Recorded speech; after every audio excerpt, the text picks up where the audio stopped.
আসসালামু আলাইকুম রহমতুল্লাহ। আমি ছোটখাটো মানুষ। আরে ভাই, এত মানুষের শক্তি যদি না হয়, আমি একা নারায়ে তাকবীর আল্লাহু আকবার বলবো, পারেন দিতে আমার সাথে শক্তিতে চাপবেন। নারায়ে তাকবীর, আরে জোরে হবে। আরে ভাই, এমন চিল্লাম মারে লাইট ভেঙে যাবে। কি করতেছেন আপনারা? ভাত খান নাই নাকি? কি রে ভাই, ঠিক আছে, ইমানের পরীক্ষা দিবেন, ইমানের পরীক্ষা দেন।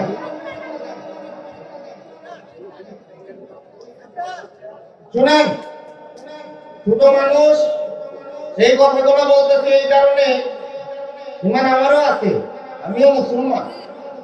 অতএব একটা গজল বলে শেষ করতেছি, হুজুর আপনাকে কষ্ট দিচ্ছি। আমরা ভয় পাবো না, এই কারণে আমাদের প্রতিবাদে হতে হবে।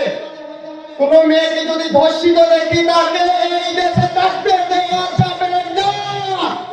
কে কে আছেন বলেন, তাকে মাটিতে পুঁতে ফেলবো আমি। কারো বাপের ক্ষমতা থাকলে প্রচন্ডরা, এই আমি একাই দেশ শাসন করব। এই কারণে বলতেছি, যারা আতিস মেয়েদের ধর্ষণ বন্ধ করে দে, যারা অপরাধ করিস ভালো হয়ে যা। অতএব ইমানদার, ইমান নিয়ে বাঁচো, বিড়ালের মতো বাঁচো না। ঠিক আছে, দেওয়া হবে। আমি একটা কথা বলে শেষ করতেছি, আর দোয়া হবে তো। আমি একটা কথা বলে শেষ করতেছি, আপনারা আমার উপর দোয়া করবেন। আমরা যেন ইনশাআল্লাহ ইমান নিয়ে ভাবতে পারি, ইমান নিয়ে মৃত্যুবরণ করতে পারি। ঠিক আছে, সকালে ধরো শেষ গজল করে আমি শেষ করতেছি। বসেন। দেশে এখন চলছে কি ভাই, চলবে কতদিন? মুসলিম মারার পন্থী পথে শুধুই প্রতিদিন। দেশে এখন চলছে কি ভাই, চলবে কতদিন? মুসলিম মারার পন্থী পথে শুধুই প্রতিদিন।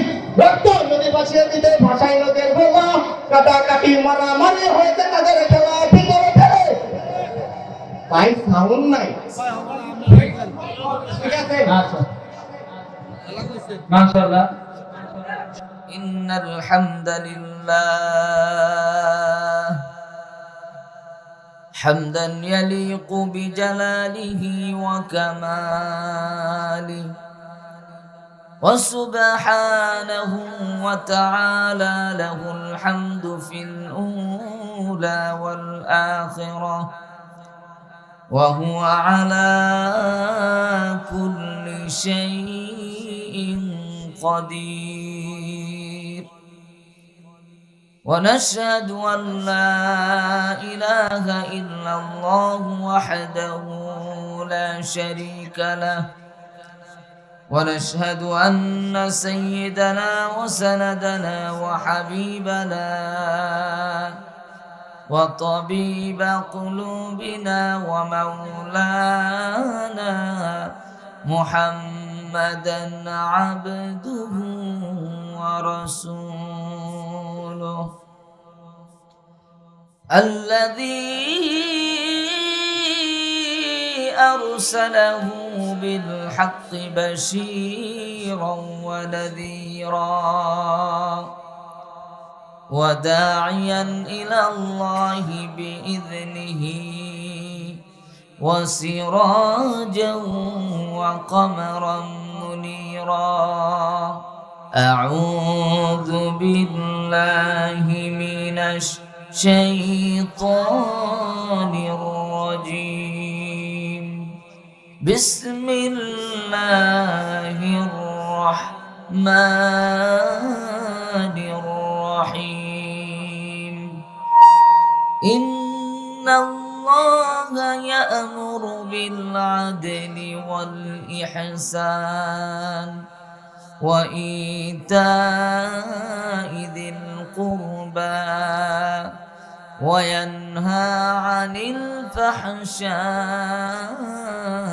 والمنكر والبغي يعظكم لعلكم تذكرون بلغ العلا بكماله كشف الدجى بجماله حسنت جميع خصاله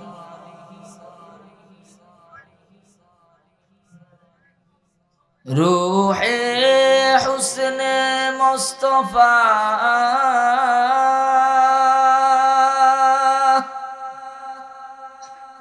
روح حسن مصطفى ही एक बहर बेकरार उसके साहिल तक कोई शीरी बया पहुंचा नहीं बलगल उला बिकमालिही हसनत जमीउ खिसालिही আল্লাহ রাব্বুল আলামিন দুনিয়ার মানুষদেরকে ডেকে বলেন, ও দুনিয়ার মানুষ, তোমরা কিভাবে ঈমানকে বৃদ্ধি করবে? আল্লাহ তাআলা কোরআন আল কারীমের মধ্যে জানিয়ে দিচ্ছেন, ওয়া ইযা তুলিয়াত আলাইহিম আয়াতুহু যাদাতহুম ঈমানা। আল্লাহু আকবার বলেন, আরেকটু আওয়াজ দিয়ে বলেন আল্লাহু আকবার। আল্লাহ রাব্বুল আলামিন বলেন, ও দুনিয়ার মানুষ, তোমরা আবার বিজয় লাভ করবে, তোমরা আবার বিজয় লাভ করবে, আমার সাহায্য পাবে তখন যখন তোমরা মুমিন হবে। অন্য আয়াতে আল্লাহ তাআলা জানিয়ে দিলেন তোমরা ঈমানকে কিভাবে বৃদ্ধি করবে। ঈমানকে বৃদ্ধি করার আল্লাহ তাআলা জিনিসটি দেখিয়ে দিলেন কিভাবে তোমরা ঈমানকে বৃদ্ধি করবে। আল্লাহ তাআলা বলেন, তোমরা বেশি বেশি কোরআনের তাফসীর শুনো, বেশি বেশি কোরআনে কারীমের তেলাওয়াত শুনো। বলেন সুবহানাল্লাহ। আমার মুসলমান ভাইরা, এই কোরআনে কারীম কেমন মুজিজা, এই কোরআনে কারীম কেমন মর্যাদা, এই কোরআনে কারীমের তেলাওয়াত শুনে কত হাজার হাজার কাফের মুশরিকরা মুসলমান হয়ে গেছে। কথা বলেন ঠিক কিনা? কত বড় বড় কাফের ছিল, এমনও কাফের ছিল যে আল্লাহর হাবিবকে মারার জন্য, হত্যা করার জন্য, নবীজির গর্দান নেওয়ার জন্য বের হয়েছে। কিন্তু এই কোরআনে কারীমের তেলাওয়াত শোনার সাথে সাথে তার অন্তরের মধ্যে এই তেলাওয়াত এমন ভাবে রেখাপাত করেছে, তেলাওয়াত শোনার সাথে সাথে সে মুসলমান হয়ে গেছে। বলেন সুবহানাল্লাহ। এই জন্য আমরা যতক্ষণ থাকবো মনোযোগ সহকারে শুনবো তো ইনশাআল্লাহ, আমরা মনোযোগ সহকারে শুনবো তো ইনশাআল্লাহ। আল্লাহ তাআলা বলেন, এই কোরআনে কারীমের তাফসীর যদি কেউ মনোযোগ সহকারে শুনে তার লাভটা কি হবে? কোরআনুল কারীমের মধ্যে আল্লাহ বলেন, وَإِذَا قُرِئَ الْقُرْآنُ فَاسْتَمِعُوا لَهُ وَأَنصِتُوا لَعَلَّكُمْ তুরহামুন। আল্লাহ রাব্বুল আলামিন বলেন, যখন কোরআনে কারীমের তেলাওয়াত হয়, ফাসতামিউ লাহু, তোমরা মনোযোগ সহকারে শোনো, কান দিয়ে শ্রবণ করো, অন্তর দিয়ে শ্রবণ করো। তোমরা যদি এইভাবে তেলাওয়াত এবং তাফসীরকে মনোযোগ সহকারে শ্রবণ করতে পারো, আল্লাহ রাব্বুল আলামিন ওই বান্দাদের উপর রহমত নাজিল করেন। বলেন আল্লাহু আকবার। আল্লাহ তাআলা বলেন, লাআল্লাকুম তুরহামুন। আল্লাহু আকবার। আরেকটু আওয়াজ দিয়ে বলেন আল্লাহু আকবার। আরেকটু আওয়াজ দিয়ে বলেন, যাতে করে পুরা এলাকা বুঝতে পারে এখানে মাহফিল হচ্ছে। বলেন আল্লাহু আকবার। আমার মুসলমান ভাইরা, আমরা সকলে আল্লাহর রহমত চাই তো? আমরা সকলে আল্লাহর রহমত চাই, তাহলে মনোযোগ সহকারে শুনতে হবে। আর এখানে বসলে আল্লাহ রাব্বুল আলামিন আমাদের জন্য কত ফায়দা রেখেছেন।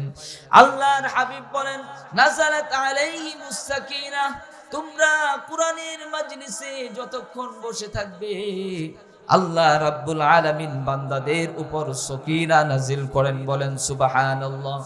একটা ঘটনা যদি আপনাদের সামনে উপস্থাপন করি তাহলে বুঝতে পারবেন কিভাবে আল্লাহর রহমত, আল্লাহর সকিনা নাজিল হয়। আল্লাহর পয়গম্বর নবী মুহাম্মদুর রাসূলুল্লাহ সাল্লাল্লাহু আলাইহি ওয়াসাল্লাম যখন নবুয়ত প্রাপ্ত হলেন, আমরা সকলেই জানি নবুয়ত প্রাপ্ত হওয়ার পর কাফের মুশরিকদেরকে দাওয়াত দিতেন। কথা বলেন ঠিক কিনা? আর একটু আওয়াজ দিয়ে বলেন, কথা বলেন ঠিক কিনা? নবীজি সাল্লাল্লাহু আলাইহি ওয়াসাল্লাম শিশু থেকে নিয়ে যতদিন পর্যন্ত নবুয়ত প্রাপ্ত হওয়ার আগ পর্যন্ত কাফের মুশরিকরা তার বংশধরের সকলেই মহব্বত করতেন। কথা বলেন ঠিক কিনা? অত্যন্ত ভালোবাসতেন। এমনকি আল্লাহ আলামিন বলতেন, এত বিশ্বাস করতেন নবীজিকে, এত ভালোবাসতেন। কিন্তু যখন নবুয়ত প্রাপ্ত হয়ে গেলেন, কালিমার দাওয়াত নিয়ে মানুষের কাছে যাওয়া আরম্ভ করলেন, আর সকলকে বললেন, পড়ো লা ইলাহা ইল্লাল্লাহু মুহাম্মাদুর রাসূলুল্লাহ। যখন নবীজি এই কালিমার দাওয়াত দেওয়া আরম্ভ করলেন, কালিমার দাওয়াত দেওয়া আরম্ভ হওয়ার সাথে সাথেই নবীজি দুশ্মন বেড়ে গেল। কথা বলেন ঠিক কিনা? এই কালিমার দাওয়াত দেওয়ার কারণে নবীজিকে রক্তাক্ত হতে হয়েছে। এই কালিমার দাওয়াত দেওয়ার কারণে নবীজির শরীরে পাথর দ্বারা আঘাত করা হয়েছে। কথা বলেন ঠিক কিনা? আমরা অনেকে হাদিসটি জানি। একবার আম্মা জান আয়েশা রাদিয়াল্লাহু আনহা নবীজিকে, ইয়া রাসূলুল্লাহ, ইয়া হাবিবাল্লাহ, আপনার কি বসন্ত হয়েছিল নাকি? আল্লাহর হাবিব বললেন, না না আয়েশা শোনো। এই কথা শোনার সাথে সাথে নবীজি দু চোখ দিয়ে পানি বের করে দিলেন। বলেন আল্লাহু আকবার। নবীজি কান্নায় ভেঙে পড়লেন আর বললেন, আয়েশা শোনো, আমি যখন কালিমার দাওয়াত দিতাম, কাফের মুশরিকরা, মক্কা নগরীর আমার বংশধরেরা আমাকে পাগল বলতো, আমাকে নির্যাতন করত, আমাকে অবিশ্বাস করত। যখন এই দৃশ্যগুলো দেখলাম, মনে মনে ভাবলাম আমি তায়েফে চলে যাই। তায়েফে গেলে হয়তো আমার দুধমা আলিমা থাকি, তারা আমাকে নবী বলে মেনে নিবে, আল্লাহকে এক আল্লাহ বলে মেনে নিবে। এই চিন্তা করে আমি চলে গেলাম তায়েফের ময়দানে। সেখানে গিয়ে আবার কালিমার দাওয়াত দিতে আরম্ভ করলাম।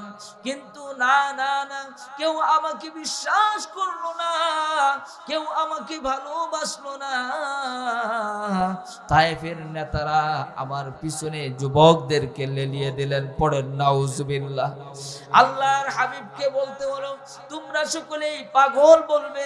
যুবকরা পাগল বলতে বলতে নবীজির শরীরে এমন ভাবে পাথর দ্বারা আঘাত করা আরম্ভ করলেন। আমার যুবক ভাইয়েরা ও মুরব্বী বাবারা, আজকে তো আমরা মনে করি আমরা 2 ওয়াক্ত নামাজ পড়ি, 5 ওয়াক্ত নামাজ পড়ি, আমি মুসলমান হয়ে গেছি। না না না, যদি 5 ওয়াক্ত নামাজ পড়েই মুসলমান হওয়া যেত, যদি 5 ওয়াক্ত নামাজ পড়েই জান্নাতি হওয়া যেত, তাহলে সাহাবায়ে কেরামরা কেউ যুদ্ধের ময়দানে ইসলামের জন্য যুদ্ধ করতেন না। কথা বলেন ঠিক কিনা? আরেকটু আওয়াজ দিয়ে বলেন, কথা বলেন ঠিক কিনা? যদি 2 ওয়াক্ত 5 ওয়াক্ত নামাজ পড়ে জান্নাতে যাওয়া যেত, তাহলে সাহাবায়ে কেরাম তাদের স্ত্রী সন্তানদেরকে রেখে তারা যুদ্ধের ময়দানে যেতেন না। কথা বলেন ঠিক কিনা? তারা রক্ত ঝরাইতেন না, তারা শহীদ হইতেন না, তারা এমন ভাবে নিজের শরীরটাকে ক্ষত বিক্ষত করতেন না। তারা জানতেন ইসলামের মধ্যে যদি আমি প্রবেশ করতে যাই, তাহলে সব বিধিবিধানগুলো মেলেই তখন আমাকে মুসলমান হতে হবে। কথা বলেন ঠিক কিনা? আমার মুসলমান ভাইয়েরাও, আমার যুবক ভাইয়েরা, আজকেও বাংলাদেশের মধ্যে বারবার ষড়যন্ত্র চলতেছে ইসলামকে নিশ্চিহ্ন করে দেওয়ার জন্য। ইসলামের ভিতরে যারা মুসলমান আছে তাদেরকে নিশ্চিহ্ন করে দেওয়ার জন্য কাফের মুশরিক ইহুদি খ্রিস্টানরা এখনো ষড়যন্ত্র করতেছে। কথা বলেন ঠিক কিনা? আমার পাশের দেশ অত্যন্ত মহাব্বতের দেশ, ঠিক কিনা? ঠিক না? এই দেশ আমাদেরকে ভালোবাসে না। কথা বলেন ঠিক কিনা? এই যত হিন্দুরা আছে এরা শুধু বাংলাদেশে নয়, আমরা সোশ্যাল মিডিয়াতে দেখতে পাই তারা ভারতের মধ্যেও মুসলমানদেরকে বারবার নির্যাতন করতেছে। কথা বলেন ঠিক কিনা?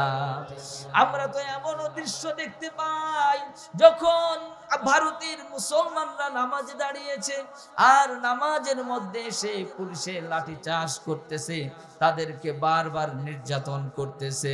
আমার মুসলমান ভাইরা ও যুবক ভাইরা, আমাদেরকে সতর্ক থাকতে হবে। যদি ইসলামের বিরুদ্ধে কেউ কথা বলে, যদি ইসলামের বিপক্ষে কেউ কোনো কথা বলে, ইসলামের বিপক্ষে যদি লড়তে চাই, তাহলে ও যুবক ভাইরা ও আমার মুরব্বী বাবারা, যেভাবে সাহাবায়ে কেরাম ইসলামকে দ্বীনকে প্রতিষ্ঠা করার জন্য দাঁড়িয়ে গিয়েছে, আমরা সকলেই পারবো তো ইনশাআল্লাহ? একটু তো হাত উঁচু করে দেখেন, পারবো তো ইনশাআল্লাহ? ওগো আল্লাহ, তুমি আমার এই সকল মুসলমান ভাইদেরকে কবুল করে নাও। যদি রক্ত দিতে হয় ইসলামের জন্য আমরা রক্ত দিব, পারবো তো ইনশাআল্লাহ? যদি জীবন দিতে হয় জীবন দিতে পারবো তো ইনশাআল্লাহ? আল্লাহ তাআলা সকলকে কবুল করে নেন। সকলেই পড়েন আমিন। আমার মুসলমান ভাইরা, আমি যে কথাটি বলতেছিলাম, নবীজি মুহাম্মাদুর রাসূলুল্লাহ সাল্লাল্লাহু আলাইহি ওয়াসাল্লামকে কাফের মুশরিক এই যুবকেরা পাথর মারা আরম্ভ করলেন। এমন ভাবে পাথর মারলেন নবীজির শরীরটাকে ক্ষত বিক্ষত করে ফেললেন।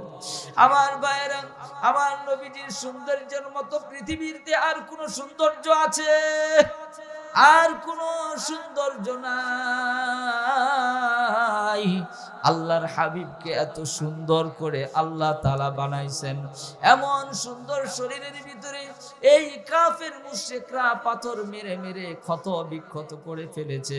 এমন কি রক্ত ঝরতে ঝরতে দলা হয়ে গেছে, রক্ত ঝরতে ঝরতে পায়ের সাথে মিশ্রণ হয়ে গেছে। বলেন আল্লাহু আকবার।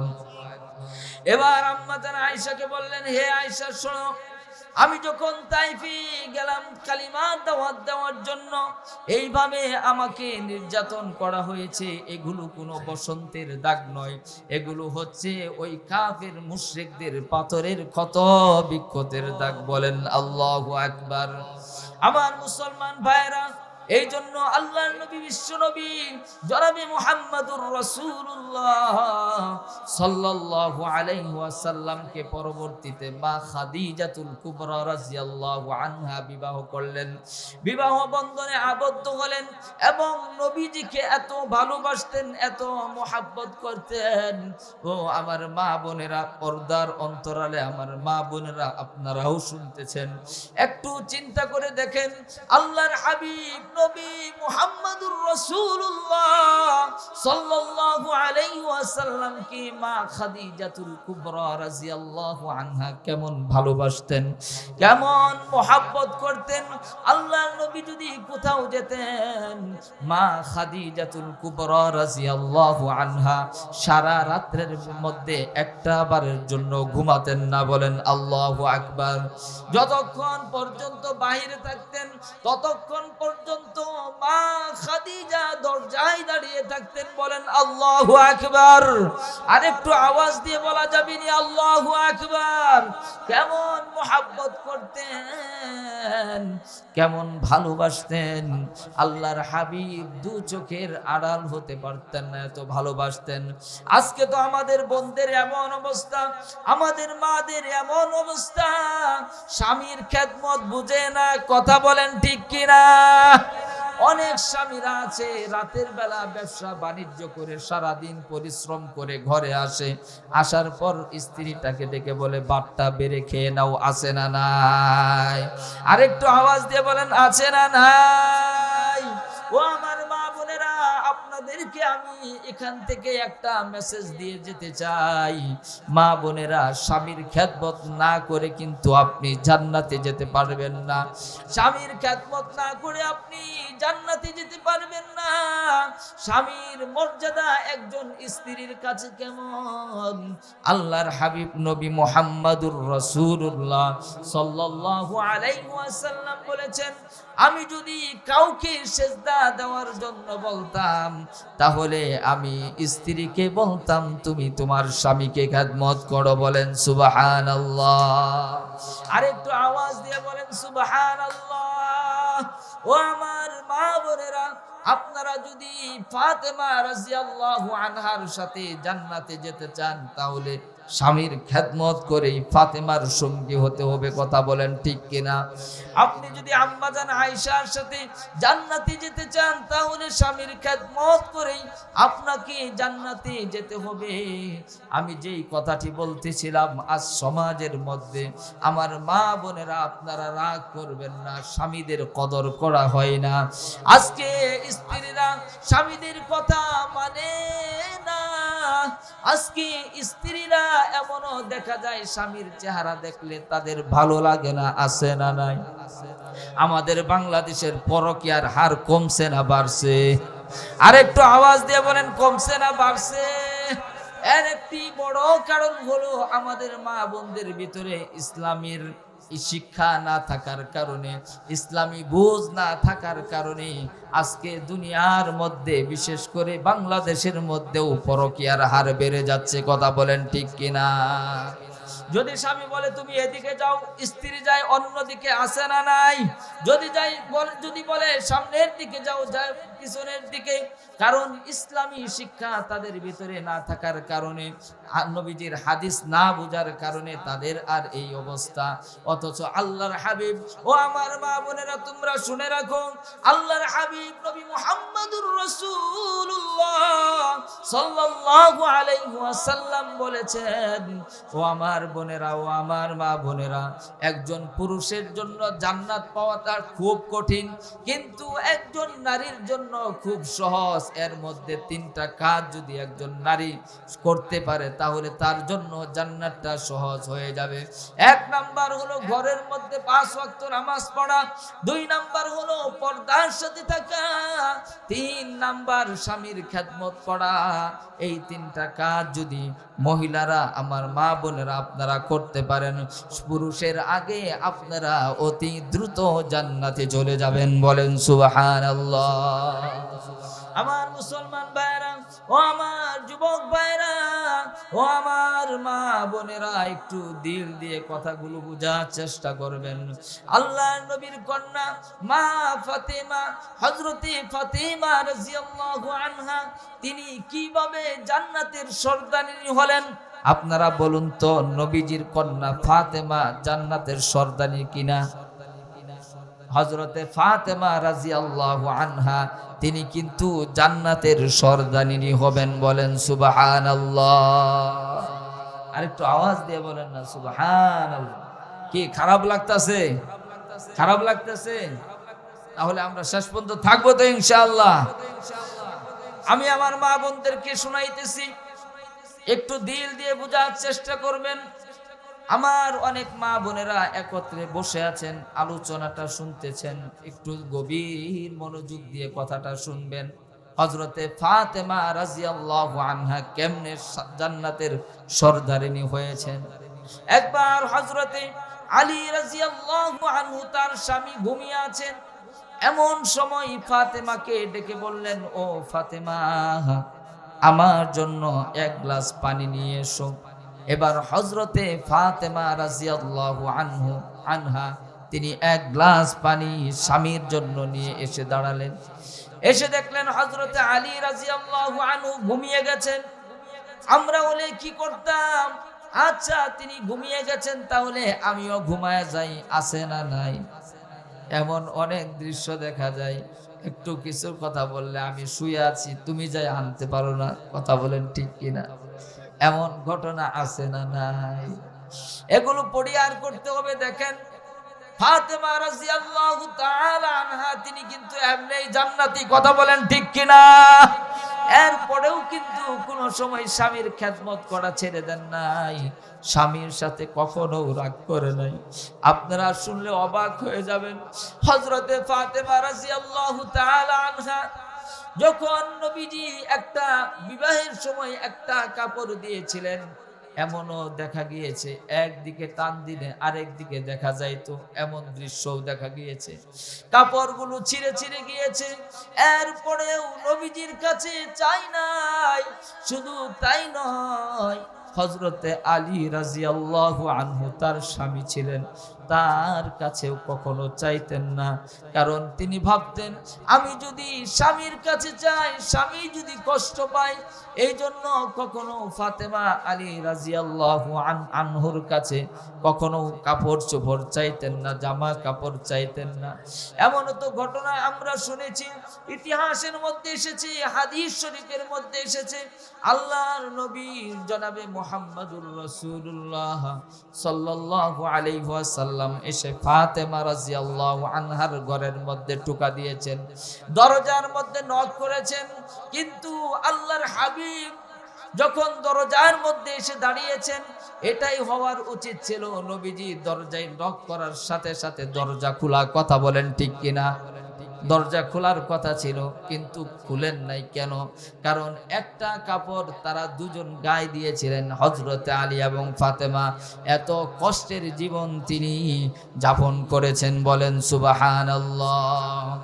আমি আপনাদেরকে যে কথাটি বোঝাতে চাচ্ছি, ফাতেমা রাদিয়াল্লাহু আনহা তিনি চিন্তা করতেন, আমার স্বামী যেন কষ্ট না পায়। এই জন্য কখনোই ফাতেমা রাদিয়াল্লাহু আনহা আলীর কাছে কিছু চাইতেন না। হযরতে আলী রাদিয়াল্লাহু আনহু তিনি পানি আনার কথা বললেন, এসে দেখলেন স্বামী ঘুমিয়ে গেছে। এই দৃশ্য দেখে হযরতে ফাতেমা রাদিয়াল্লাহু আনহা পানি নিয়ে দাঁড়ায় রইলেন, বলেন আল্লাহু আকবার। এমন ভাবে দাঁড়িয়ে রইলেন, দাঁড়াতে দাঁড়াতে যখন ফজরের আজানের সময় হয়ে গেল, এই পর্যন্ত পানি নিয়ে দাঁড়িয়ে আছেন। আর মসজিদে নববী থেকে হযরতে বেলাল রাদিয়াল্লাহু আনহু আজান দিয়ে দিলেন, বলেন আল্লাহু আকবার। আজান দিচ্ছেন, আল্লাহু আকবার, আল্লাহু আকবার। একটু আল্লাহু আকবার বলেন না। আল্লাহু আকবার,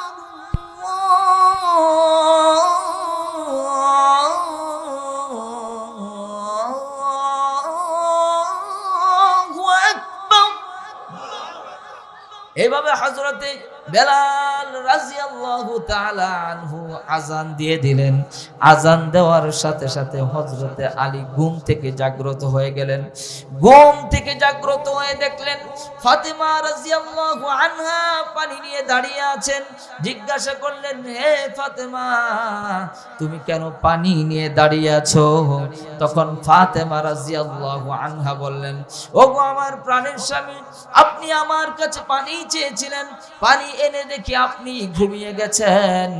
আর এই ঘুমানোর কারণে আমি চিন্তা করলাম, আমি যদি পানি রেখে চলে যাই তাহলে আপনি হয়তো পানি পাবেন না, খুব কষ্ট হবে। এই জন্য সারা রাত পানি নিয়ে দাঁড়িয়ে আছি, বলেন আল্লাহু আকবার। আর একটু আওয়াজ দিয়ে বলেন আল্লাহু আকবার। হযরতে আলী তো অবাক হয়ে গেলেন, আবার চিন্তিত হয়ে গেলেন, কারণ তিনি হলেন কার মেয়ে? একটু বলে না, কার মেয়ে? নবীজির কথা বললে কি গুনাহ হবে? আরেকটু বলেন, গুনাহ হবে? নবীজির কথা জবান দিয়ে বের করলেই সওয়াব আছে না নাই? আরেকটু আওয়াজ দিয়ে বলেন, আছে না নাই? নবীজির মোহাব্বত এই অন্তরে থাকার দরকার আছে না নাই? তাহলে আমি কার মেয়ের কথা বললাম? নবীজির মেয়ে। সারা রাত পানি নিয়ে দাঁড়িয়ে আছেন। একটাবার চিন্তা করে দেখেন, ওনার কি এটা প্রয়োজন ছিল? প্রয়োজন ছিল না, কিন্তু আল্লাহ তাআলা নিদর্শন মা বোনদেরকে দেখিয়েছেন।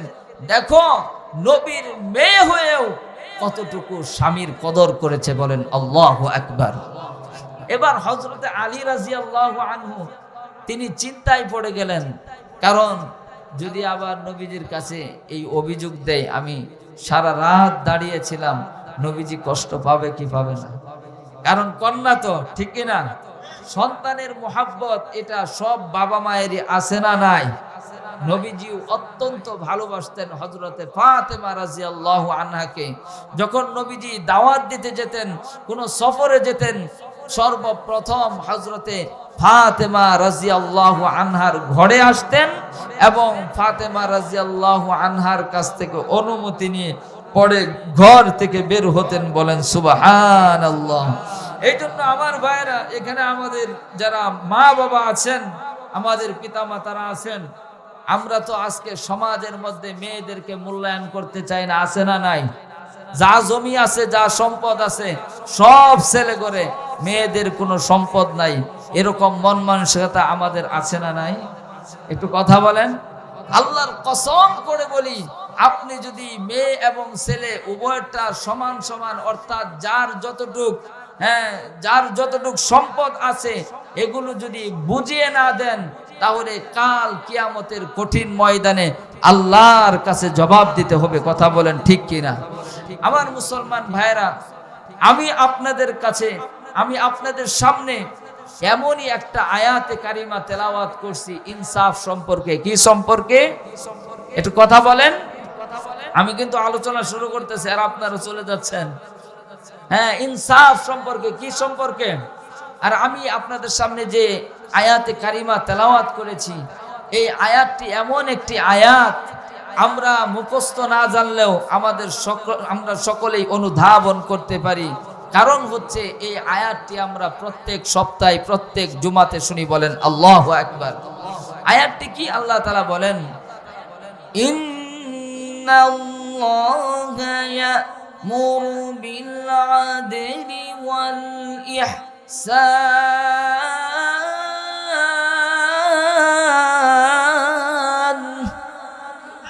আরেকটু আওয়াজ দিয়ে বলেন। এটি এমন একটি আয়াত আল্লাহ রাব্বুল আলামিন কুরআনুল কারীমের মধ্যে নাযিল করেছেন। মুফাসসিরিনে কেরাম বলেন যে এই আয়াতের তাফসীর যদি করতে হয়, এই আয়াতটা এমন একটি আয়াত, কোরআনে কারীমের মধ্যে যত বিধিবিধান আছে, যত আইন কানুন আছে, সকল বিধিবিধানগুলো, সকল আইন কানুনগুলো আল্লাহ সুবহানাহু ওয়া তাআলা এই ছোট্ট একটি আয়াতের মধ্যে তুলে ধরেছেন। বলেন আল্লাহু আকবার। আল্লাহ তাআলা আদেশ করে বলেন, ইন্নাল্লাহা ইয়া'মুরু বিল আদল, তোমরা ইনসাফ করো। তোমরা কি করো? একটু আওয়াজ দিয়ে বলেন না, তোমরা ইনসাফ করো। আর আল্লাহ তাআলা বলতেছেন এই ইনসাফের ব্যাখ্যাটা কি? ইনসাফের ব্যাখ্যা হলো একজন আরেকজনের পাওনা সঠিকভাবে বুঝিয়ে দেওয়া। কথা বলেন ঠিক কিনা? যেমন ভাবে বান্দার কাছে আল্লাহর হক আছে না নাই? আরেকটু আওয়াজ দিয়ে বলেন। আল্লাহর কাছে যেমন বান্দার হক আছে, বান্দার কাছে আল্লাহর হক আছে। মা বাবার কাছে সন্তানের হক আছে, আবার সন্তানের কাছে মা বাবার হক আছে না নাই? আর সকলকে সকল কিছু বুঝিয়ে দেওয়ার নামই হলো ইনসাফ। বলেন সুবহানাল্লাহ। আমার মুসলমান বন্ধুগণ, পৃথিবীর ভিতরে সকল মানুষের জন্য সবচাইতে সর্বপ্রথম হক হলো বান্দার হক। আল্লাহ তাআলার কাছে বান্দার হক আছে, আর বান্দার এক নাম্বার হক হলো বান্দা আল্লাহর ইবাদত করবে আর আল্লাহর সাথে কাউকে শরীক করবে না। বলেন সুবহানাল্লাহ। আল্লাহ রাব্বুল আলামিন বলেন, ওয়া কাদা রাব্বুকা আল্লা তা'বুদু ইল্লা ইয়াহু ওয়া বিল ওয়ালিদাইনি ইহসানা। আল্লাহু আকবার বলেন। ও মুসলমান জাতি, আল্লাহ রাব্বুল আলামিন বলেন, ও পৃথিবীর মানুষ, আমি তোমাদের জন্য দুইটা চূড়ান্ত ফয়সালা করে দিলাম। কয়টি চূড়ান্ত ফয়সালা? একটু আমার সাথে কথা বলবেন। কয়টি চূড়ান্ত ফয়সালা? দুটি চূড়ান্ত ফয়সালার কথা বললেন। এক নাম্বার চূড়ান্ত ফয়সালা হলো আল্লাহ তা'বুদু ইল্লা ইয়্যাহ, তোমরা আমি আল্লাহর ইবাদত করবে। এটা কার হক? এটা বান্দার কাছে আল্লাহর হক, আমরা আল্লাহর ইবাদত করব। অন্য আয়াতে বলেন ওয়ালা তুশরিকু বিহি শাইআ, তোমরা আমি আল্লাহর সাথে শরীক করিও না। কথা বলেন ঠিক কিনা? ও মুসলমান ভাইরা, আল্লাহ রাব্বুল আলামিন বলেন ও পৃথিবীর মানুষ, তোমরা চারদিকে যা কিছু দেখতে পাও সব কিছু আমি তোমাদের কল্যাণের জন্য সৃষ্টি করেছি। আর ওয়ামা খালাকাতুল জিন্না ওয়াল ইনসা ইল্লা লিয়াবুদুন। আল্লাহ রাব্বুল আলামিন বলেন আর আমি জিন এবং মানুষকে আমার ইবাদতের জন্য সৃষ্টি করেছি। তাহলে আল্লাহর কাছে এক নাম্বার হক হলো আমরা ইবাদত করব কার? আর একটু আওয়াজ দিয়ে বলেন আমরা ইবাদত করব কার? আমরা গোলামি করব কার? আমরা দাসত্ব করব কার? বলুন তো, পীর সাহেবের সামনে সেজদা করা যাবে? আরেকটু আওয়াজ দিয়ে বলেন আল্লাহ ছাড়া অন্য কাউকে সেজদা করা যাবে? মাজারের মধ্যে সেজদা করা যাবে মনে হয়। আমরা মুসলমানদের মধ্যে এমন অনেক মানুষকে দেখি মসজিদেও সেজদা করে আবার মাজারে গিয়েও সেজদা করে। এমন মুনাফিক মার্কা মুসলমান আছে না নাই? এই জন্য আল্লাহ রাব্বুল আলামিন বলেন ও পৃথিবীর মানুষ, তোমরা আমি আল্লাহর সাথে কাউকে অংশীদার করো না। তোমরা পৃথিবীতে অনেক গুনাহ করেছো, পৃথিবীতে থেকে জিনা ব্যভিচার সব ধরনের গুনাহ তুমি করেছো, কিন্তু আমি আল্লাহ রাব্বুল আলামিন তোমাকে যে কোনো মুহূর্তে ক্ষমা করে দিতে পারি। আপনারা বলুন তো, রব্বে মালিক আমাদেরকে ক্ষমা করতে পারে কি পারে না? আরেকটু আওয়াজ দিয়ে বলেন পারে কি পারে না? আল্লাহ রাব্বুল আলামিন বলেন তোমাদের সব গুনাহ আমি ক্ষমা করে দিতে পারি। আমরা এমনও ঘটনা শুনেছি 100টি খুন করেছিল, আছে না নাই? 100টা খুন করার পরেও আল্লাহ রাব্বুল আলামিনের কাছে যখন খালিস দিলে তওবা করেছে, আল্লাহ রাব্বুল আলামিন তাকে খালিস দিলে তওবা করার কারণে আল্লাহ তাআলা মাফ করে দিয়ে জান্নাতের অধিবাসী বানিয়ে দিয়েছেন। বলেন সুবহানাল্লাহ। এই জন্য মুসলমান ভাইরা ও যুবক ভাইরা, আল্লাহ তাআলা অন্য আয়াতে বলেন লা তাকুনাতু মির রাহমাতিল্লাহ, তোমরা আমার রহমত থেকে নৈরাশ হয়ো না, আমার রহমত থেকে তোমরা সরে যেও না, কারণ আমি যে কোনো মুহূর্তে তোমাদেরকে ক্ষমা করে দিতে পারি। আপনারা বলুন তো আল্লাহ রহমান এবং রহিম, কথা বলেন ঠিক কিনা? আল্লাহ তাআলা বলেন আমি গফুরুর রহিম, আমি ক্ষমাশীল, আমি রহমান, আমি চিরদয়া, আমি যে কোনো মুহূর্তে তোমাদেরকে ক্ষমা করে দিতে পারি। কিন্তু তোমরা যদি আমার সাথে কাউকে অংশীদার করো, আমি আল্লাহ কখনোই তোমাদেরকে ক্ষমা করব না। পড়েন নাউজুবিল্লাহ। আমার মুসলমান ভাইরা, এক নাম্বার হক হলো আল্লাহর। এক নাম্বার হক কার? এক নাম্বার হক হলো আল্লাহর। আর সেই হকটা হলো বান্দা দিবে। আর বান্দা কি দিবে? সেটা হলো আল্লাহ তাআলার ইবাদত করবে। কথা বলেন ঠিক কিনা? তাহলে আমরা এক নাম্বার বুঝতে পারলাম যে আল্লাহ সুবহানাহু ওয়া তাআলা বান্দার কাছে হক পায় কি পায় না, আর সেটা হলো আল্লাহর ইবাদত করা। কি করা? এর ভিতরে আরে অনেক ব্যাখ্যা আছে, বিশ্লেষণ আছে, যেগুলো করলে সারা রাত শেষ হতো না। কথা বলেন ঠিক কিনা? তাহলে এই পর্যন্ত রাখলাম যে এক নাম্বার আল্লাহর হক হলো আমরা আল্লাহর ইবাদত করব। এর পরেই আল্লাহ তাআলা বলতেছেন ওয়াবিল ওয়ালিদাইনি ইহসানা, ও মুসলমান জাতি, ও আমার বান্দারা, আমার হকের পরেই সবচেয়ে বড় হক হচ্ছে পিতামাতার। বলেন আল্লাহু আকবার। আরেকটু আওয়াজ দিয়ে বলেন আল্লাহু আকবার। আমার মুসলমান ভাইরা, আজকে এই সমাজের মধ্যে যে অবস্থাটা দেখা যাচ্ছে, যে আজকে মা বাবার সাথে সন্তানেরা খারাপ আচরণ করে, আজকে সন্তানগুলো মা বাবার অবাধ্য, আছে না নাই? আরেকটু আওয়াজ দিয়ে বলেন আছে না নাই? এই জন্য এই সময়ে বেশি বেশি এই সকল হক নিয়ে মানুষদের সামনে আলোচনা করা, যুবকদের সামনে আলোচনা করা, যাতে করে এই আলোচনাগুলো শুনে মা বাবার প্রতি তাদের স্নেহ আর ভালোবাসা এবং তাদের শ্রদ্ধা বেড়ে যায়। কথা বলেন ঠিক কিনা? আজকে তো আমরা মা বাবার খেদমত করতে চাই না, মা বাবার সাথে খারাপ আচরণ করি। অথচ আপনারা যদি এই আয়াতের বিশ্লেষণটা বুঝেন যে আল্লাহর হকের পরেই কার হকের কথা বলেছেন, একটু আওয়াজ দিয়ে বলেন না, কার হকের কথা বলেছেন? পিতামাতার হকের কথা বলেছেন। তাহলে আমরা বুঝতে পারলাম মা বাবার মর্যাদা আছে না নাই? আরেকটু আওয়াজ দিয়ে বলেন, আছে না নাই? আমার মুসলমান বন্ধুগণ, আল্লাহর হাবিবের একটা হাদিস যদি বর্ণনা করি তাহলে সহজেই বুঝতে পারবেন একজন মা বাবার মর্যাদা কতটুকু বেশি। আল্লাহ নবীর একজন সাহাবী নবী মুহাম্মদুর রাসূলুল্লাহ সাল্লাল্লাহু আলাইহি ওয়াসাল্লামকে জিজ্ঞাসা করলেন, মান আহাক্কুন নাসি বিহুসনি সাহাবাতি ইয়া রাসূলুল্লাহ, ইয়া হাবিবাল্লাহ, পৃথিবীতে আমার কাছে সবচেয়ে উত্তম ব্যবহার পাওয়ার যোগ্য ব্যক্তি কি? আল্লাহর হাবিব ডেকে বললেন, উম্মুকা, তোমার মা। প্রশ্নকারী ব্যক্তি আবার জিজ্ঞাসা করলেন, ইয়া রাসূলুল্লাহ, ইয়া হাবিবাল্লাহ, এরপর আমি কার সাথে সৎ আচরণ করব? আল্লাহর হাবিব দ্বিতীয়বার একই কথা বললেন, উম্মুকা, তুমি তোমার মায়ের সাথে সৎ আচরণ করো। এবার সাহাবী আবার জিজ্ঞাসা করলেন, ইয়া রাসূলুল্লাহ,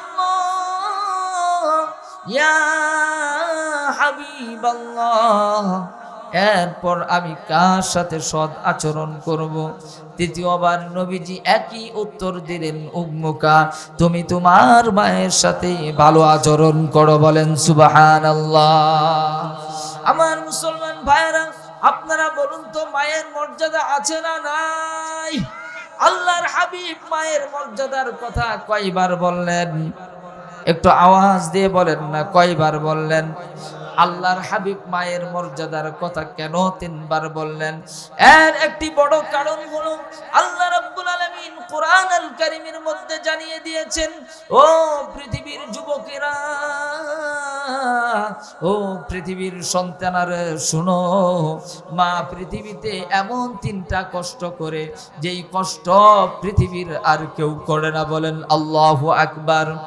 মা পৃথিবীতে এমন 3টা কষ্ট করে যেটা কোনো বাবাই করে না, পৃথিবীর আর কেউ করে না, যার বর্ণনা আল্লাহ তাআলা কোরআন আল কারীমের মধ্যে জানিয়ে দিয়েছেন। হামালাতুহু উম্মুহু কুরহান ওয়া ওয়াদাআতুহু কুরহা ওয়া হামলুহু ওয়া ফিসালুহু 30 শাহরা। আল্লাহু আকবার বলেন। আল্লাহ রাব্বুল আলামিন বলেন, ও পৃথিবীর মানুষ শুনো, যখন একজন মা 9 মাস অথবা 10 মাস 10 দিন পেটে সন্তান ধারণ করে, এই সময়টা মাকে অনেক কষ্ট করতে হয়। কথা বলেন ঠিক কিনা? যখন একজন মায়ের গর্ভে সন্তান চলে আসে, মা সারা রাত ঘুমাতে পারে না, খাবার দাবার বন্ধ হয়ে যায়, এমনকি কোমর ব্যথা, বুকের ব্যথা, পেটের ব্যথা আরম্ভ হয়ে যায়। আমরা সকলেই দৃশ্যমান আমরা দেখি, একজন মা যখন সন্তান গর্ভে ধারণ করে, এরপরে কিন্তু তার পরিশ্রম শেষ হয়ে যায় না। কথা বলেন ঠিক কিনা? একজন মা সারাদিন পরিশ্রম করে এই সন্তানকে পেটে ধারণ করে, সারাদিন পরিশ্রম শেষে মা যখন ঘুমের ঘরে চলে যায়, আমরা তো যারা স্বামী তারা আমরা দেখতে পাই যে আমরা শোয়ার সাথে সাথে ঘুমিয়ে গেছি, কিন্তু মা ঘুমাতে পারে না। যখন 2 চোখ বন্ধ করেন একটু ঘুমাতে চাই, ঘুমের যখন নিদ্রা চলে আসে, সাথে সাথেই পেটের মধ্যে সন্তান পা দিয়ে লাথি মেরে মায়ের ঘুমটা ভেঙে দেয়। কথা বলেন ঠিক কিনা? এইগুলো কষ্ট একজন মাকে করতে হয়, কোনো বাবার করতে হয় কিনা? কোনো বাবার করতে হয় না। এই কষ্টটা একজন করেন, তিনি কে? আমার মুসলমান ভাইরা, এ হচ্ছে 1 নাম্বার কষ্ট। 2 নাম্বার কষ্ট হচ্ছে আল্লাহ তাআলা বলেন ওয়া ওয়াদাতুহু কুরহা, একজন মাকে প্রসব বেদনার কষ্ট করতে হয় কি হয় না? একজন মাকে প্রসব বেদনার কষ্ট করতে হয়। যে মা প্রসব বেদনা করে, যে মার প্রসব বেদনা উঠে, সেই মা বুঝে প্রসব বেদনা কত যন্ত্রণা। আমরা সকলেই জানি প্রসব বেদনা এমন একটা যন্ত্রণা যা পৃথিবীর এমন কোনো যন্ত্রণা আর হতে পারে না। কথা বলেন ঠিক কিনা? আমরা এমনও দেখেছি একজন মা প্রসব বেদনায় কাতর, কঠিন যন্ত্রণা হচ্ছে, অনেক কষ্ট হইতেছে।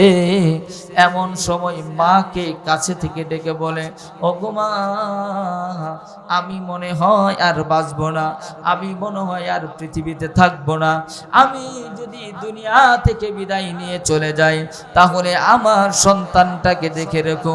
এমন মা কথা বলে কি বলে না? একটু আওয়াজ দিয়ে বলে। আমার মুসলমান ভাইয়েরা, এইভাবে মা বারবার কষ্ট করতে থাকে। 3 নাম্বার যে কষ্টটা, ওয়াফিসালুহু 30 শাহরা, 3 নাম্বার কষ্ট হলো একজন সন্তান মাকে এমন ভাবে কষ্ট দেয়, মায়ের দুধ পান করে। আপনারা বলুন তো, মায়ের দুধ পান করানো এটা কষ্ট আছে না নাই? আর একটু আওয়াজ দিয়ে বলেন, আছে না নাই? আমরা যারা বাবা সারা রাত নাক ডেকে ঘুমাতে থাকি, কিন্তু মায়ের 1 ঘন্টা 2 ঘন্টা পর পর উঠতে হয় এবং সন্তানকে রাতের বেলা দুধ পান করাতে হয়, যার কারণে সারা রাত ঘুমের ইচ্ছা করলেও মা ঘুমাতে পারে না। কথা বলেন ঠিক কিনা? এই জন্য আল্লাহর হাবিব বলেন, ও পৃথিবীর মানুষ, মায়ের মর্যাদার কথা আল্লাহর হাবিব কয়বার বললেন? আর একটু আওয়াজ দিয়ে বলেন, কয়বার বললেন? 3 বার বললেন। কারণ হলো মা পৃথিবীতে এমন 3টা কষ্ট করে যা পৃথিবীর আর কেউ করে না। কথা বলেন ঠিক কিনা? ও আমার যুবক ভাইরা, আজকে আমরা মা বাবাকে ভুলে গেছি। মা বাবার সাথে কত ধরনের খারাপ আচরণ করি। আমরা তো এমনও ঘটনা শুনতে পাই যে মাকে বৃদ্ধাশ্রমে রেখে এসেছে, আছে না নাই? বাবাকে বৃদ্ধাশ্রমে রেখে এসেছে, আছে না নাই? এমন অনেক দৃশ্য, এমন ঘটনা আমরা শুনতে পাই। ও মুসলমান ভাইয়েরা, আজকে যদি ওই সমস্ত সন্তানদের অন্তরের মধ্যে কোরআন আল কারিম থাকতো, ওই সন্তানের ভিতরে নবীজির আদর্শ থাকতো, সাহাবায়ে কেরামদের অনুসরণ থাকতো, আমি আল্লাহর কসম করে বলি ওই সন্তানেরা কখনোই মা বাবার সাথে বেয়াদবি করতে পারে না। কথা বলেন ঠিক কিনা? আমার মুসলমান ভাইয়েরা, আমরা যদি জান্নাতে যেতে চাই, আমাদের মা বাবার খেদমত করেই জান্নাতে যেতে হবে। কথা বলেন ঠিক কিনা? এটা যদি কেউ মনে করেন যে না, মা বাবার খেদমত ছাড়া আমি জান্নাতে চলে যাব, এটা কখনোই সম্ভবপর হবে না। কারণ হচ্ছে আল্লাহর হাবিব বলেন, হুমা জান্নাতুকা ওয়া নারুকা, তোমার মা বাবা তোমাদের জন্য জান্নাত, আর তোমাদের মা বাবাই হচ্ছে তোমাদের জন্য জাহান্নাম। বলেন আল্লাহু আকবার। তাহলে আপনারা বলুন তো, মা বাবার দোয়া ছাড়া, খেদমত ছাড়া জান্নাতে যাওয়া যাবে? যাওয়া যাবে না। আল্লাহর হাবিব নবী মুহাম্মদুর রাসূলুল্লাহ সাল্লাল্লাহু আলাইহি ওয়াসাল্লাম যখন সাহাবায়ে কেরামদেরকে বললেন, ও আমার সাহাবারা শোনো, হুমা জান্নাতুকা ওয়া নারুকা, তোমার মা বাবা তোমাদের জন্য জান্নাত, আর তোমার মা বাবাই হচ্ছে তোমাদের জন্য জাহান্নাম। এমন সময় সাহাবায়ে কেরাম জিজ্ঞাসা করলেন, ইয়া রাসূলুল্লাহ, ইয়া হাবিবাল্লাহ, মা বাবা কিভাবে জান্নাত আবার কিভাবে জাহান্নাম? আমরা যদি একটু মনোযোগ দিয়ে শেষ মুহূর্তে গভীর রজনীতে মা বাবার আলোচনাটা শুনে যাই, তাহলে হয়তো আল্লাহ তাআলা চাহে তো মা বাবার মহব্বতটা অন্তরে বাড়তে পারে কি পারে না। এই জন্য আমরা একটু মনোযোগ দিয়ে কথাগুলো শুনি। আল্লাহর নবী সাহাবারা জিজ্ঞাসা করলেন, ইয়া রাসূলুল্লাহ, ইয়া হাবিবাল্লাহ, মা বাবা কিভাবে জান্নাত আবার কিভাবে জাহান্নাম? আল্লাহর হাবিব বললেন, ও আমার সাহাবারা শোনো, তোমার মা বাবা যদি তোমাদের প্রতি সন্তুষ্ট হয়ে যায় তাহলে আল্লাহ সন্তুষ্ট হয়ে যাবে। একটু আওয়াজ দিয়ে বলা যাবে নি আল্লাহু আকবার? আর আমার মুসলমান ভাইরা, আল্লাহর হাবিব বললেন, তোমার মা বাবা তোমাদের জন্য জান্নাত, তোমাদের জন্য জাহান্নাম। এইভাবে যখন আল্লাহর হাবিব বললেন, তখন বললেন, তোমরা যদি মা বাবার খেদমত করতে পারো তাহলে তোমরা জান্নাত পেয়ে যাবে, আর যদি তোমাদের মা বাবার খেদমত না করো তাহলে তোমরা জাহান্নামী হয়ে যাবে। আল্লাহর হাবিব বলেন, তোমরা যদি কাবা ঘরের ইমাম হয়ে যাও, তুমি অনেক বড় বুজুর্গ মানুষ, সব কিছু হওয়া সত্ত্বেও তোমার ভেতরে যদি মা বাবার খেদমতের সিফাত না থাকে, তোমাদের ভেতরে যদি মা বাবার মহাব্বত না থাকে, তাহলে কখনোই তোমরা জান্নাতি হতে পারবে না। কথা বলেন ঠিক কিনা? আল্লাহর হাবিব বলেন, রিদর রাব্বি ফি রিদল ওয়ালিদাইন ওয়া সাখাতুর রাব্বি ফি সাখাতিল ওয়ালিদাইন। তোমরা আল্লাহর সন্তুষ্টি যদি পেতে চাও তাহলে মা বাবার সন্তুষ্টি পেতে হবে। আমার ভাইরা, আজকে জামানার মধ্যে দেখা যায় আমরা মা বাবার সাথে অসৎ আচরণ করি, মা বাবার সাথে খারাপ আচরণ করি। আর এমনও আমরা ঘটনা শুনেছি, আমরা এমনও ইতিহাস পড়েছি, মা বাবার সাথে খারাপ আচরণ করার কারণে যখন মৃত্যু হয়ে যায়, মৃত্যুর সন্নিকটে এমন সময় কালিমার তালকিন করানো হয়, কিন্তু জবান দিয়ে কালিমা বের হয় না। আল্লাহর রাসূলের জামানায় হযরতে আলকামা রাদিয়াল্লাহু আনহু, আল্লাহর নবীর একজন বিখ্যাত সাহাবী হযরতে আলকামা রাদিয়াল্লাহু আনহু যখন মৃত্যু শয্যায় শুয়ে আছেন, সাহাবায়ে কেরাম হযরতে আলকামাকে বিভিন্ন কথা জিজ্ঞাসা করলেন, বিভিন্ন বিষয়ে কথা জিজ্ঞাসা করলেন। আলকামা সব কথা বলতে পারে, কিন্তু যখন কালিমা তালকিন করানো হলো, বলুন লা ইলাহা ইল্লাল্লাহু মুহাম্মাদুর রাসূলুল্লাহ, কিন্তু আলকামার জবান দিয়ে কালিমা বের হয় না। এটা কেন খোঁজ নিয়ে দেখা গেল হযরতে আলকামা তিনি মায়েরকে কষ্ট দিয়েছেন, মায়ের খেদমত সঠিকভাবে করতেন না, তার স্ত্রীর কথাকে বেশি প্রাধান্য দিতেন, যার কারণে মৃত্যুর সময় জবান দিয়ে কালিমা বের হয় নাই। পড়েন নাউজুবিল্লাহ। এই জন্য মা বাবার খেদমত করলে আবার দুনিয়াতে থাকতেও জান্নাত পাওয়া যায়। বলেন আল্লাহু আকবার। আরেকটু আওয়াজ দিয়ে বলেন আল্লাহু আকবার। আল্লাহর হাবিব একবার জান্নাতের মধ্যে প্রবেশ করলেন, তিনি বলেন, দাখালতুল জান্নাতা ওয়া সামিআতু ফিহাল কুরআন। আমি যখন জান্নাতে প্রবেশ করলাম, জান্নাতে প্রবেশ করে দেখি একজন ব্যক্তি কোরআনে কারীম তেলাওয়াত করছে। বলেন আল্লাহু আকবার।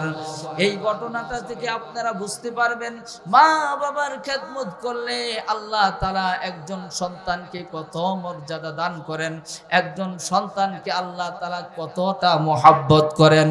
ও আমার ভাইরা, আল্লাহর হাবিব নবী মুহাম্মদুর রাসূলুল্লাহ সাল্লাল্লাহু আলাইহি ওয়াসাল্লাম বলেন, আমি জান্নাতের মধ্যে প্রবেশ করলাম, গিয়ে দেখি এক ব্যক্তি কোরআনে কারীম তেলাওয়াত করতেছে। যখন কোরআনে কারীম তেলাওয়াত করতেছে, এই দৃশ্যটা নবীজি দেখলেন। দেখার সাথে সাথেই তিনি বুঝে ফেললেন এটা আর কোন নবীর উম্মত নয়, এটা হচ্ছে আমার উম্মত। কারণ হলো ইনি মহাগ্রন্থ কোরআনুল কারীম তেলাওয়াত করতেছে, আমার উম্মত ছাড়া আর কোরআনে কারীম কেউ তেলাওয়াত করতে পারে না। কথা বলেন ঠিক কিনা? আমার মুসলমান ভাইরা, এবার হযরতে জিবরাইল আমিনকে জিজ্ঞাসা করলেন, হে ভাই জিবরাইল আমিন, আমি জান্নাতে প্রবেশ করলাম, জান্নাতে প্রবেশ করে দেখি একজন ব্যক্তি কোরআনে কারীম তেলাওয়াত করতেছে, আমি চিনতে পারলাম না ব্যক্তিটিকে। হযরতে জিবরাইল আমিন বলেন, এটি তো আর কেউ নয়, আপনার সাহাবী হারেসা ইবনে নু'মান। বলেন সুবহানাল্লাহ। হারেসা ইবনে নু'মান তিনি হচ্ছেন আপনার সাহাবী। আল্লাহর নবী আশ্চর্য হয়ে গেলেন, কারণ তিনি তো এখনো মৃত্যুবরণ করেন নাই, তাহলে কিভাবে জান্নাতে গেলেন আর কিভাবে কোরআনে কারীম তেলাওয়াত করতেছেন। এবার হারেসা ইবনে নু'মানকে ডাকা হলো, হে হারেসা ইবনে নু'মান, তুমি তো এখনো দুনিয়াতে আছো, তুমি এত মর্যাদা এত মূল্যায়ন তুমি আল্লাহর কাছে কিভাবে পাইলে? কারণ আমি জান্নাতের মধ্যে গেলাম, যাওয়ার পর দেখি তুমি সেখানে বসে কোরআনে কারীম তেলাওয়াত করতেছো। তুমি এমন কি আমল করো যার কারণে আল্লাহ তাআলা দুনিয়া থাকতে জান্নাত দান করেছেন? বলেন সুবহানাল্লাহ। হযরত হারিসা ইবনে নু'মান বলেন, ইয়া রাসূলুল্লাহ, ইয়া হাবিবাল্লাহ, আমি অতিরিক্ত কোনো আমল করি নাই, কিন্তু আমার ঘরে একজন বৃদ্ধা মা আছে। বলেন আল্লাহু আকবার। আরেকটু আওয়াজ দিয়ে বলেন আল্লাহু আকবার। আমার ঘরের মধ্যে একজন বৃদ্ধা মা আছে, নিজে রান্না করে খেতে পারে না, চুলগুলো আশ্রাতে পারে না, নিজে গোসল দিতে পারে না। আমি হারেসা, আমি নিজের হাত দিয়ে মাকে খাইয়ে দেই। বলেন আল্লাহু আকবার। আমি আমার মায়ের চুলগুলো আঁচড়িয়ে দেই, আমার মায়ের কাপড়গুলো ধুয়ে দেই, এমন আমলগুলো আমি করার চেষ্টা করি। অন্যান্য সাহাবায়ে কেরাম বললেন, ইয়া রাসূলুল্লাহ, ইয়া হাবিবাল্লাহ, আমরাও দেখেছি হারেসা ইবনে নু'মান তার মায়ের এই খেদমতগুলো করে। আল্লাহর হাবিব এই কথা শুনে বললেন, কাযালিকুমুল বির, কাযালিকুমুল বির, কাযালিকুমুল বির। এই কথাটা তিনবার বললেন। কয়বার বললেন? তিনবার বললেন। আর বললেন, ও হারিসা, তোমার মায়ের খেদমতে তুমি আল্লাহর কাছে এত মর্যাদা পেয়েছো, তোমার মায়ের খেদমত করার বিনিময়ে তোমার মৃত্যু হওয়ার আগেই তোমাকে জান্নাতবাসী করে দিয়েছেন। বলেন সুবহানাল্লাহ। আমি যে কথাটি আপনাদেরকে বলতেছিলাম, রিদর রব্বি ফি রিদল ওয়ালিদাইন ওয়া সাখাতুর রব্বি ফি সাখাতিল ওয়ালিদাইন। আমরা যদি মা বাবার খেদমত করি আল্লাহ সন্তুষ্ট। কথা বলেন ঠিক কিনা? আর আল্লাহ সন্তুষ্ট হলে জান্নাতে যাওয়া যাবে কি যাওয়া যাবে না? আর যদি আল্লাহ তাআলা আমাদের প্রতি অসন্তুষ্ট হয়ে যায়, তাহলে কি জান্নাতে যাওয়ার পথ থাকবে? কথা বলেন, জান্নাতে যাওয়ার পথ থাকবে? এটাই আল্লাহর হাবিব বলছেন, তোমাদের মা বাবা যদি তোমাদের প্রতি অসন্তুষ্ট হয়ে যায়, তাহলে কখনোই তোমরা জান্নাতে যেতে পারবে না। আল্লাহর নবী সাহাবী হারেসা ইবনে নু'মান দেখিয়ে দিলেন, মায়ের খেদমত করে দুনিয়াতেই জান্নাতের সুসংবাদ পেয়েছেন। বলেন সুবহানাল্লাহ।